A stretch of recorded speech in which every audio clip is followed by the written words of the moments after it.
අද අපි කතා කරන්න යන්නේ 2025 A-level combined maths paper එකේ PO paper එකේ 11 වෙනි ප්‍රශ්නේ ඒ කොටස. වර්ගජ සමීකරණ කොටස තමයි අපි කතා කරන්න යන්නේ. හරිද? හරි. එහෙනම් අපි බලමු මොකද්ද මේ ගාන හදන්න අපිට ඕන වෙන තියරි මොනවද කියලා. අපි මේ ගාන හදන්න අපිට අවශ්‍ය වෙන සිද්ධාන්ත මොනවද කියලා අපි මුලින් බලමු. හරිද? හරි. ඔයාලා දන්නව වර්ග සමීකරණයක් කියන්නේ මොකක්ද? අපි සාධාරණ වර්ග සමීකරණයක් ලියුවොත් x වර්ග ධන bx ධන c. හරිද? අපි මේකට අපි නමක් දෙමු fx කියලා. fx සමානයි මෙන්න මේක සමානයි බිඳුව. මේ මොකද්ද? වර්ගජ සමීකරණයක්. හරිද? මේක තමයි වර්ගජ සමීකරණය. සාධාරණ වර්ගජ සමීකරණයක්. හරිද? quadratic equation එකක්. ඊට පස්සේ මේ වගේ වර්ගජ සමීකරණයකට ළමයි දැන් ඔයාලා දන්නවා සරල සමීකරණයකට නම් උත්තර කීයක් තියෙනවද? එකයි තියෙන්නේ. සරල සමීකරණයක් විසඳුවම මෙවල x ධන 1 සමානයි බිඳුව. මේක විසඳුවම උත්තර ඍණ එකයිනේ. එහෙනම් උත්තර එකයි. හැබැයි මේ වගේ වර්ගජ සමීකරණයකට ළමයි අපිට උත්තර කීයක් තියෙන්න පුළුවන්ද? දෙකක් තියෙන්න පුළුවන්.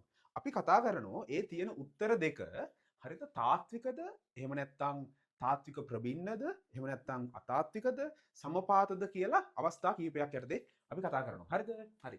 දැන් ඔයා හිතන්න මෙන්න මේ වර්ගජ සමීකරණයෙන් අපිට ලැබෙනවා උත්තර දෙකක්. හරිද? විසඳුවට පස්සේ උත්තර දෙකක්. මම හිතනවා ඒ උත්තර දෙක ඇල්ෆා බීටා කියලා. පැහැදිලිද? මෙන්න මේ ඇල්ෆා සහ බීටා මෙන්න මේ ඇල්ෆා සහ බීටා ගේ ස්වභාවය අනුව. හරිද? අපි මේක මේ උත්තරවල ස්වභාවය අනුව මෙයා වර්ගීකරණය කරනවා. හරි. මෙන්න මේ උත්තර දෙකම ළමයි තාත්වික නම් මේ උත්තර දෙක තාත්වික නම් හරිද? මේ උත්තර දෙක තාත්විකයි. හරි තාත්වික වෙන්න පුළුවන්. සමහර වෙලාවට මේ උත්තර දෙක අතාත්වික වෙන්න පුළුවන්. සමහර වෙලාවට මේ උත්තර දෙක තාත්වික වෙලා මොකද්ද? උත්තර දෙක සමාන වෙන්න පුළුවන්. අපි මේ අවස්ථා කීපය කතා කරමු. හරිද? තාත්වික එක මූල මොකද්ද වෙන්න පුළුවන් මේකේ? අපි මේ උත්තර වලට කියනවා මූල කියලා. මූල තාත්වික වෙන්න පුළුවන්.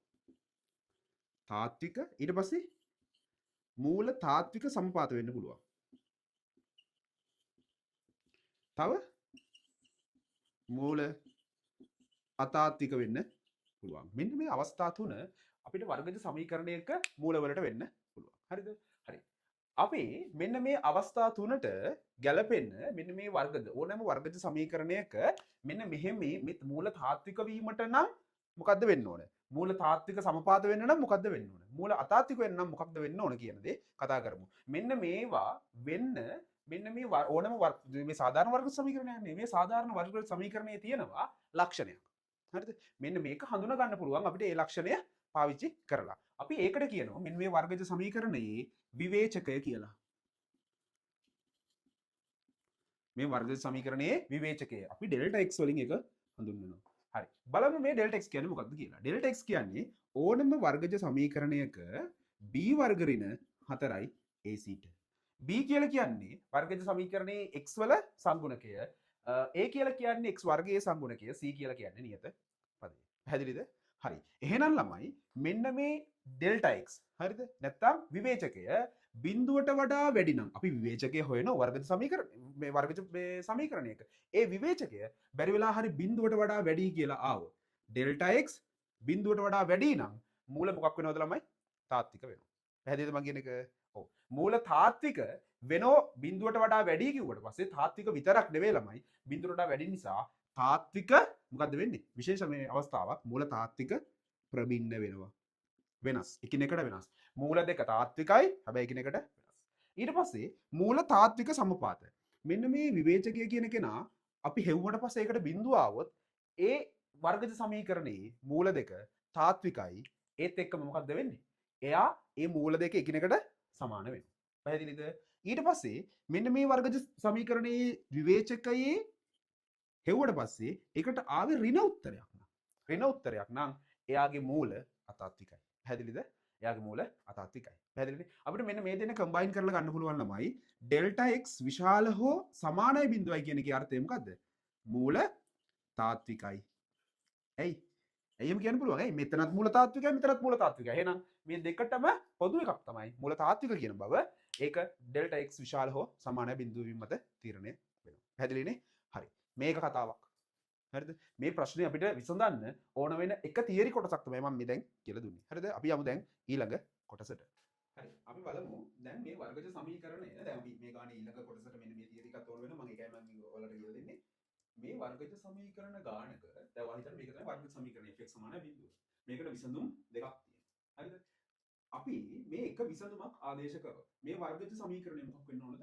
ඒ විසඳුම තෘප්ත වෙන්න ඕනේ. ඒ කියන්නේ මේ වර්ගජ සමීකරණයට අපි අල්ප ආදේශ කරොත් එයා කීයක් වෙන්න ඕනද? බිඳුවක් වෙන්න ඕනේ. ඒ කියන්නේ බැරි වෙලා හරි වර්ගජ සමීකරණයකට විසඳුමක් මොනවා හරි අගයක් ආදේශ කරාම බිඳුවක් උනේ නැහැ කියන්නේ. ඒ අපි ආදේශ කරපු අගය ඒ වර්ගජ සමීකරණයේ මූලයක් නෙවෙයි. පැහැදිලිනේ?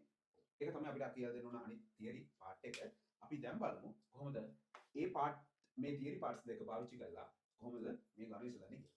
2025 11 වෙනි ප්‍රශ්නේ අපෙන් අහලා තියෙන මෙන්න මෙහෙම එකක්. මෙන්න මෙහෙම වර්ගජ ප්‍රකාශනයක් දීලා අපිට පස්සේ කියනවා fx සමානයි බිඳුව. ඔයාලට බලා ගන්න පුළුවන් ස්ක්‍රීන් එකේ වැටලා තියෙනවා පේපර් එක.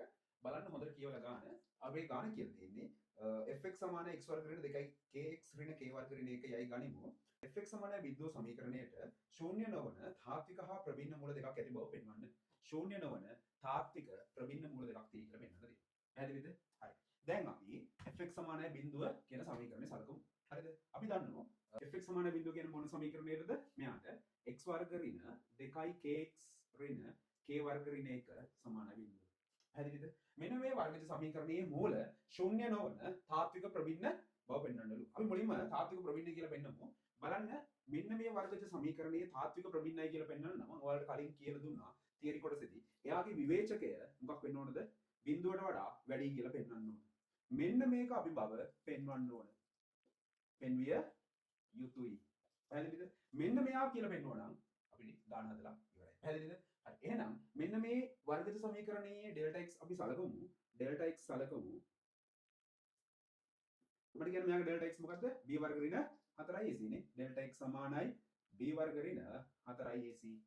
ඩෙල්ටා x b වර්ග ඍණ 4ac. b වර්ග කියන්නේ x ගේ සංගුණකය ඍණ 2යි k ගේ සම්පූර්ණ වර්ග ඍණ 4 වතාවක් 1 වතාවක් ඍණ k වර්ග ඍණ 1. සුළු කරාට පස්සේ එනවා 4යි k වර්ග ඍණ ධන වෙලා ධන 4යි k වර්ග ඍණ ධන 4. උත්තර එනවා 8යි k වර්ග ධන 4 4ක් එළියට ගත්තාම එනවා k වර්ග ධන 1. ඔයාලට පේනවා k කියන්නේ මොන අගයක් වුණත් ළමයි මොන තාත්වික k කියන්නේ තාත්වික සංඛ්‍යාවක් කියලා ගන්න දීලා තියෙනවා. k ධන හෝ ඍණ ධන වුණත් ඍණ වුණත් k වර්ග කියන කෙනා ධන වෙනවා. ඒ කියන්නේ k වර්ග වලට වෙන්න පුළුවන් අවභාගය බිඳුවට එකක් එකතු කරාට පස්සේ කවදාවත් ඒ ප්‍රකාශනය බිඳුවක් වෙන්න බෑ. ඒ කියන්නේ බිඳුවට වඩා වැඩි. ඒ කියන්නේ ධන උත්තරයක් වෙන්න ඕන.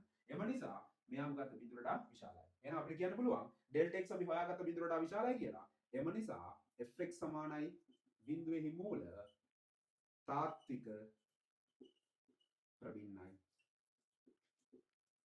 තාත්වික ප්‍රබින්නයි. පැහැදිලිද? හරි. ඊට පස්සේ අපිට කතා කරන්න තියෙනවා අර ගාන කියලා තියෙනවා මෙහි මූල ශූන්‍ය නොවන තාත්වික ප්‍රබින්න බව පෙන්වන්න කියලා. එහෙනම් අපි අනිවාර්යෙන් ශූන්‍ය නෙවෙයි කියලා පෙන්වන්න ඕන. මම ඔයාලට කියලා දුන්නා මොනවා හරි වර්ගජ සමීකරණයක මූල එයා මූලය මොනවා හරි සංඛ්‍යාවක් එම වර්ගජ සමීකරණයේ මූලයක් නෙවෙයි කියලා පෙන්වන්න නම් එම සංඛ්‍යාව වර්ගජ සමීකරණයට ආදේශ කරලා එක බිඳුවක් නෙවෙයි කියලා පෙන්වනවා නම් හරි. එහෙනම් අපි ගන්නවා f x සමානයි අපි දන්නවා fx සමානයි මොකද්ද? x වර්ග ඍණ 2යි kx ඍණ k වර්ග ඍණ 1 කියලා. හරිද? මෙන්න මේ වර්ගජ සමීකරණයට x සමානයි බිඳුව ආදේශ කරනවා. ඒ කියන්නේ f බිඳුව. අපි බලමු බිඳුව ඍණ මෙයාත් බිඳුවක් වෙනවා k වර්ග ඍණ 1. ඍණ එකක් එළියට ගත්තට පස්සේ අපිට එනවා k වර්ග ධන 1 කියලා. මෙයා නම් බිඳුවක් වෙන්න පුළුවන් ළමයි. හැබැයි මෙයාට එන්න පුළුවන් අඩුමගේ බිඳුවයි. බිඳුවට එකක් එකතු කරාම මොකද්ද? බිඳුවක් වෙන්නේ නැහැ. ඒ කියන්නේ මෙයා බිඳුවක් වෙන්නේ නැහැ. ඒ කියන්නේ එයා ඍණෙන් ගුණ කරාට මොකක්ද එන්නේ? එන්නේ ඍණ උත්තරයක්. ඒ කියන්නේ මේ පදය කවදාවත් බිඳුවක් වෙන්නේ නැහැ. ඒ කියන්නේ මෙයා සමානයි බිඳුවයි. එම නිසා fx සමානයි බිඳුවේහි කවුද මූලයක් වෙන්නේ නැත්තේ? බිඳුව ආදේශ කරා. හැබැයි මේ වර්ග සමීකරණය තෘප්ත වුණේ නැහැ. ඒ කියන්නේ fx සමානයි බිඳුවේහි බිඳුව යනු මූලයක් නොවේ. පැහැදිලිද? ඔන්න ඔච්චරයි ගානේ තියෙන්නේ. හරිද? මේ ගානේ තව කොටසක් තියෙනවා අපිට මේ ඉස්සරහට කරගෙන යන්න. පළවෙනිම කොටස විදියට තියෙන්නේ මේ ටික. හරිද? අපි වර්ග සමීකරණ කොටසේ ඊළඟ දැන් අපි ඊළඟට සාකච්ඡා කරමු. ඒකට අදාළ තියරි කොටස මම කරලා තමයි සාකච්ඡා කරන්න. අපිට අවශ්‍ය වෙනවා සිද්ධාන්ත කරුණු කීපයක්. මම ඒ කරුණු කීපය කියලා දීලා අපි ගන්නට යමු. හරිද? හරි. fx සමානයි බිඳුව කියලා අපි වර්ග සමීකරණයක් හිතමු. මම මේක ලියා ගන්නම් මෙහෙම සාධාරණ විදියට ax වර්ග ධන bx ධන c සමානයි බිඳුව. මේක වර්ග සමීකරණයක් සාධාරණ. මම හිතන්නම් මෙයාගේ විසඳුම් α හා β කියලා. ඒ කියන්නේ මෙයාගේ මූල මේ වර්ග සමීකරණයේ මූල ඇල්ෆා බීටා කියලා මම හිතනවා. පැහැදිලිද? හරි. මෙන්න මේ වගේ වර්ග සමීකරණයක ළමයි මූල එකතුව සහ මූල ගුණිතය කියලා දෙයක් අපි සලකනවා. මූල එකතුව වෙන්නේ ඒ කියන්නේ ඇල්ෆා ධන බීටා මේක අපිට තියරි වලදී නම් සාධනය කරන්න පුළුවන්. ඇල්ෆා ධන බීටා වෙන්නේ ඍණ b බෙදීම a. පැහැදිලිනේ? ඍණ b බෙදීම a මූල ගුණිතය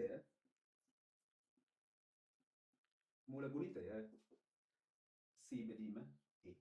පැහැදිලිද? ඔය දෙක මතක තියෙන්න ඕනේ. පැහැදිලිද? මූල ගුණිතය මූල එකතුව කියන්නේ ඍණ b බෙදීම a මූල ගුණිතය කියලා කියන්නේ c බෙදීම a. පැහැදිලිනේ? හරි. ඒ දෙකම අපි මොනවා හරි අපි දන්නේ නැති වර්ග සමීකරණයක් අපි හිතමු ඕන gx කියලා. මෙන්න මේ වගේ දන්නේ නැති වර්ග සමීකරණයක මූල ඩෙල්ටා සහ ගැමා කියලා අපි හිතුවොත් හරිද? සහ මෙයා අපි දන්නේ නැහැ. මොකක්ද කියලා දන්නේ නැහැ. හැබැයි මේ වගේ වර්ග සමීකරණයක මූල එකතුව සහ මූල ගුණිතය අපි දන්නවා. ඒ කියන්නේ මූල එකතුව අපි දන්නවා. තව මූල ගුණිතය අපි දන්නවා. මේ දෙන්න අපි දන්නවා නම් අපිට මෙන්න මේ වර්ගජ සමීකරණය ලියන්න පුළුවන් විදියක් තියෙනවා. මම කියලා දෙන්නම් එක. x වර්ග ඍණ මූල එකතුව වතාවක් x ධන මූල ගුණිතය සමානයි බිඳුව. මොනවා හරි වර්ගජ සමීකරණයක මූල එකතුවයි මූල ගුණිතය දන්නවා නම් අපිට වර්ගජ සමීකරණය ලියන්න පුළුවන්. x වර්ග ඍණ මූල එකතුව වතාවක් x ධන මූල ගුණිතය සමානයි බිඳුව කියලා. හරි. එහෙනම් මේ ගානේ ඊටු පාඩ එකට අවශ්‍ය වෙන තියර කොටස් ටික තමයි මේ. අපි දැන් බලමු ඊටු පාඩ එක කොහොමද සුළු කරන්නේ කියලා.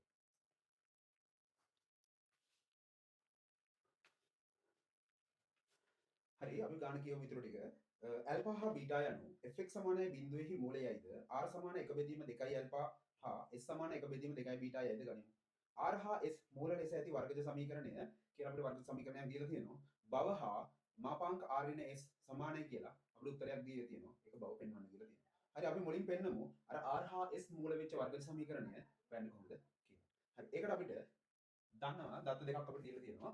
අපිට මුලින් දීපු ගාන දන්නවා ඔයාලා fx සමානයි x වර්ග ඍණ 2යි kx ඍණ k වර්ග ඍණ 1. හරිද?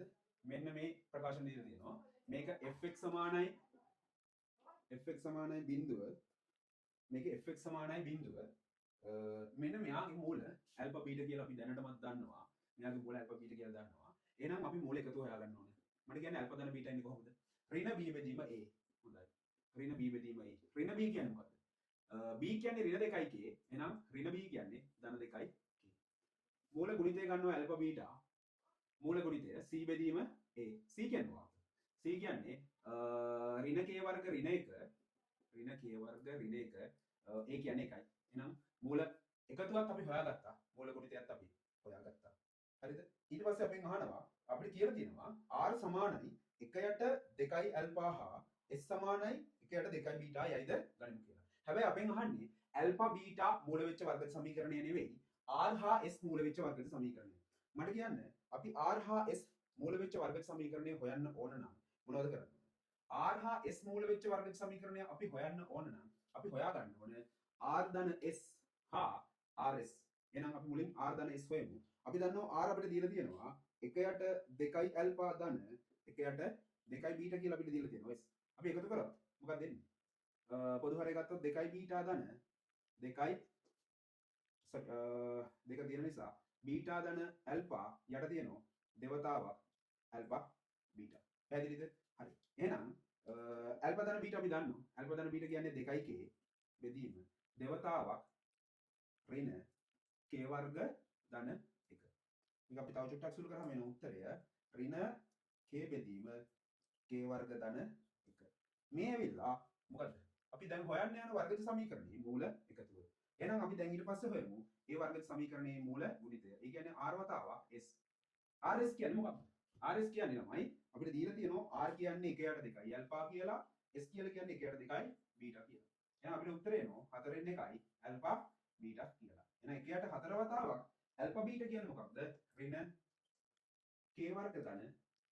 එහෙනම් අපිට එන උත්තරය ඍණ 4 වතාවක් k වර්ග ධන 1. මේ ඇවිල්ලා මූල ගුණිතය. එහෙනම් අපි මූල එකතුවක් දන්නවා මූල ගුණිතයක් දන්නවා. එහෙනම් මම ඔයාලට කියලා දුන්නා මූල එකතුවයි මූල ගුණිතයයි අපි දන්නවා නම් කොහොමද වර්ග සමීකරණයක් ගොඩනගන්නේ කියලා. කොහොමද ගොඩනගන්නේ? x වර්ග ඍණ මූල එකතුව කියන්නේ මොකක්ද ළමයි? r ධන s වතාවක් x ධන මූල ගුණිතය RS සමානයි බිඳුව. මෙන්න මේකේ මූල එකතුව හා මූල ගුණිතය දන්න නිසා මෙන්න මේ වර්ග සමීකරණයට ආදේශ කරනවා. x වර්ග ඍණ මූල එකතුව. මොකද්ද මූල එකතුව කියන්නේ? අන්න තියෙනවා. ඍණ k බෙදීම k වර්ග ධන 1. ධන වතාවක් x ධන RS කියන්නේ මොකද්ද? ඍණ 1 බෙදීම 4 වතාවක් k වර්ග ධන 1 සමානයි බිඳුවයි. හරිද? සමානයි බිඳුවයි. දැන් මේ වර්ග සමීකරණයේ සෑම පදයක්ම 4යි k වර්ග ධන 1කින් ගුණ කරමු. ගුණ කරාම මොකක්ද එන්නේ? 4 වතාවක් k වර්ග ධන 1 වතාවක් x. මේ ඍණ ධන වෙනවා. ඒත් එක්කම 4කින් ගුණ වෙනවා. 4යි k වතාවක් x ඍණ 1 සමානයි බිඳුව කියලා. මෙන්න මේක තමයි අපිට දීලා තියෙන වර්ගජ සමීකරණය.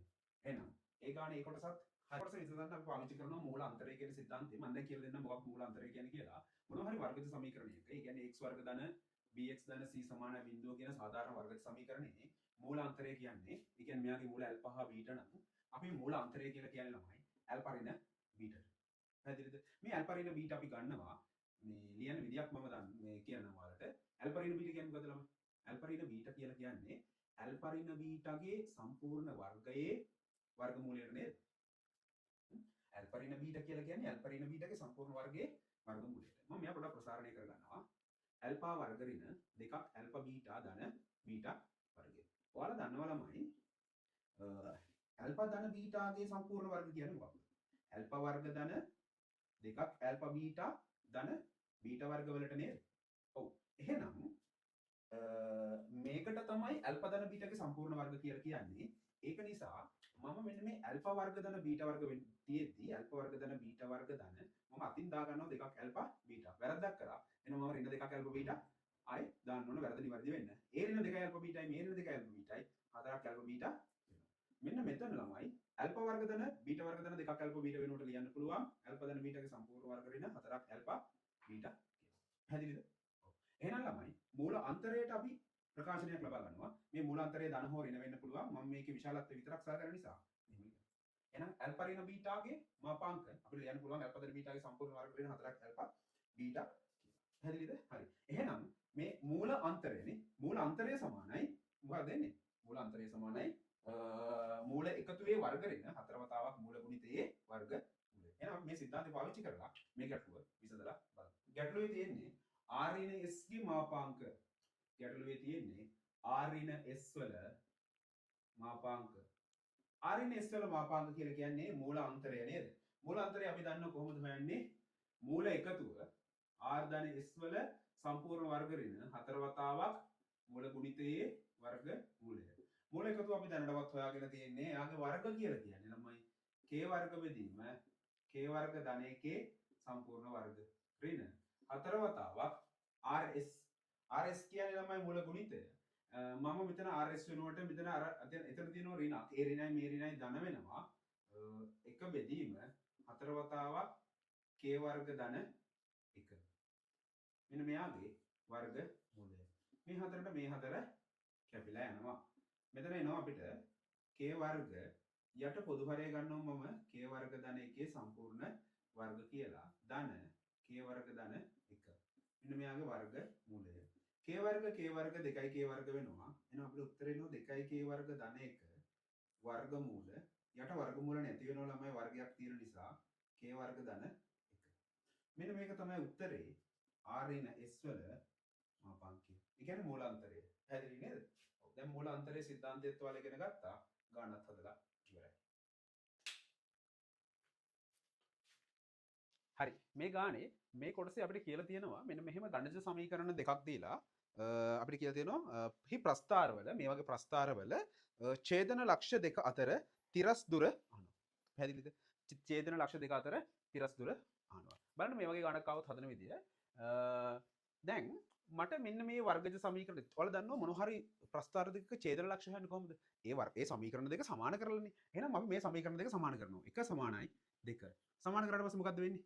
x ඝණය ධන 9ක් x වර්ග ධන 3ක් x ධන 1 සමානයි x ඝණය ධන x වර්ග ඍණ x ධන 2. මේ x ඝණයට මේ x ඝණය කැපෙනවා. අපිට උත්තරයක් එනවා 8ක් x වර්ග ධන 4යි x ඍණ 1 සමානයි 0 කියලා. එහෙනම් ළමයි අන්න අර කැපෙන ඡේදන ලක්ෂ දෙක හරහා යන මොකද්ද ප්‍රස්ථාරයක් තමයි මේකෙන් එන්නේ පැහැදිලිද මෙන්න මේ වර්ග සමීකරණයෙන් එන්නේ එහෙනම් මේ වර්ගජ සමීකරණ වල මූල වලින් එනවා මොකද්ද අන්න අර ඡේදන ලක්ෂ වල මොනවද x ඛණ්ඩාංක දෙක පැහැදිලිද අපි හිතුවොත් x1 x2 කියලා එම ඛණ්ඩාංක දෙක x1 x2 කියලා අපිට ගන්න පුළුවන් මෙන්න මේ වර්ගජ සමීකරණයේ මූල තමයි අර x1 හා x2 වෙන්නේ ඡේදන ලක්ෂ වල x ඛණ්ඩාංක වෙන්නේ අපෙන් අහනවා තිරස් දුර අහනවා ඡේදන ලක්ෂ වල ඔයාලා හිතන්න x ඛණ්ඩාංක දෙකක අන්තරයෙන් අපිට ලැබෙන්නේ මොකද්ද තිරස් දුර නේද ලැබෙන්නේ එහෙනම් මෙන්න මේ x ඛණ්ඩාංක ඡේදනය වන ලක්ෂවල තිරස් දුර කියලා කියන්නේ අපි මෙන්න මේ මූල අන්තරය ගත්තනම් පැහැදිලිද මම කියන එක මූල අන්තරය ගත්තනම් හරි අපි මූල අන්තරයට ප්‍රකාශනයක් අපි ඉස්සෙල්ලා හදාගත්ත ළමයි එහෙනම් මෙන්න මේ ප්‍රකාශනය අපි ආයතර විදිහට සුළු කරගෙන යන්න ඕනේ මෙන්න මේ ප්‍රකාශනය පාවිච්චි කරලා අපිට අපෝහණය කරන්න තියෙන ගානේ හොඳට කියවන්න ගාන අපෝහණය කරන්න තියෙන්නේ එහෙනම් ඉහත ප්‍රතිඵලය පාවිච්චි කරලා තමයි හදන්න ඕන එහෙනම් අපි අපෝහණය කරද්දී මේ වර්ගජ සමීකරණය හදාගන්න ඕන අර වර්ගජ සමීකරණයේ විදිහට බලමු හදාගන්න පුළුවන්ද කියලා ඉස්සරහා මෙතන හතරක් තියෙනවා අපි හතරක් දාගමු වතාවක් එකක් තියෙනවා මට එහෙනම් කියන්න ඔයාලා මෙන්න මෙතන කේට කීය දෙන්න ඕන ඔයාලා දන්නවා මෙතන දෙක වුණොත් තමයි හතර වරක් දෙක අට වෙන්න ලැබෙන්නේ එහෙනම් k සමානයි මොකක් වෙන්න ඕනද එකක් වෙලා එකේ වර්ග නේද වෙන්න ඕනේ ඔව් ධන හතර වතාවක් හරි මෙතනටත් ගැලපෙනවා කේට එක දැම්මොත් හරියනවා ඍණ 1 සමානයි බිඳුව මෙන්න හදාගත්තා ඒ කියන්නේ k සමානයි කීයද ළමයි අපි ගන්නව වෙන්නේ 1යි k සමානයි 1යි එහෙනම් ළමයි මූලාන්තරයට ප්‍රකාශනයක් ගත්තා මේ වගේ වර්ගජ සමීකරණයක මූලාන්තරය මෙයා නම් අපි ඒ විදිහට හදාගත්ත මේ වර්ගජ සමීකරණෙත් එහෙනම් මෙයාගේ මූලාන්තරය මේ තියෙන්නේ ඒක කොහොමද එන්නේ වර්ගමූල දෙවතාවක් k වර්ග කියන්නේ එකේ වර්ග ධන 1 බෙදීම එකේ වර්ග ධන 1 දෙවරක් එක 2යි 2 1යි 3යි වර්ගමූල 3 බෙදීම 2යි එහෙනම් අපිට එනවා ළමයි මොකද ඡේදන ලක්ෂ අතර තිරස් දුර කීයක් කියලා දෙනවද මූල 3 බෙදීම 2ක් කියලා එනවා එහෙනම් වර්ගජ සමීකරණ කොටස ඉවරයි සම්පූර්ණයෙන්ම එච්චර අමාරු ගානක් නෙවෙයි තිබ්බේ 2025 මෙන්න මෙතන තමයි චුට්ටක් ඔයාලට හිතන්න කොටසක් තිබ්බේ ඊටු ටික නම් ඔක්කොම ලොකුවට හිතන්න දේවල් තිබ්බ ගානක් නෙමෙයි හරි අපි එහෙනම් ඊළඟ කොටසෙන් ආයෙ හම්බෙමු